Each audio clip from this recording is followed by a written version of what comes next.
Men and women who want to reach the world for Christ come from all walks of life. Among them is Scott Carr, a helicopter pilot in the U.S. Navy. When you fly that, the 53, the Sea Stallion, it's like flying a large Cadillac in the sky. It's a big piece of machinery and with a lot of power, and it goes really fast. Yeah, it was great. Scott loves the Lord, and during his years at the Naval Academy, formed an association with other committed believers. They called themselves the Watchmen. They wanted to have an impact that would last for eternity. My fear really was, how are we going to stay focused on the eternal perspective while we're all around the world representing our country? A few years ago, Scott learned about the opportunity to translate the Jesus film into the Nago language. But it was too big a financial challenge for a young pilot. And I began to really seek partners in the idea of funding a translation for the Jesus film. A lot of positive response. A lot of my friends really wanted to be a part of something bigger than themselves. So Scott explained to the Watchmen how the film would allow people to see and hear the Word of God in their mother tongue,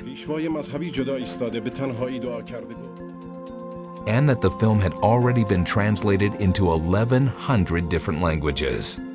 I was very excited about the opportunity to translate the Jesus film into the Nago language for the people of Benin. You think about the bigger picture, with a small amount of money, for each of us in this group that was committing to funding this translation, a whole people group were going to hear the gospel of Jesus.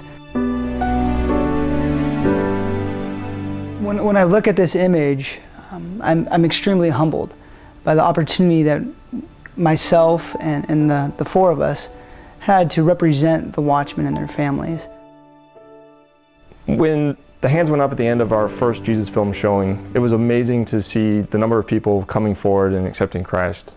It was the first time that I felt that we were bigger than any of us individually, and we were contributing to an opportunity that was bigger than any of us could have done on our own. What groups are you a part of? And what about your circle of friends?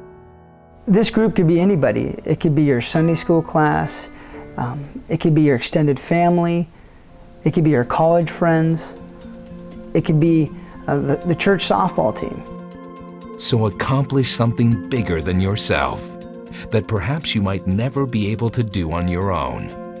Ask God if He would lead your group to fund a new translation of the Jesus film, provide a set of equipment for a team, or sponsor a film team for a year. We invite you to explore how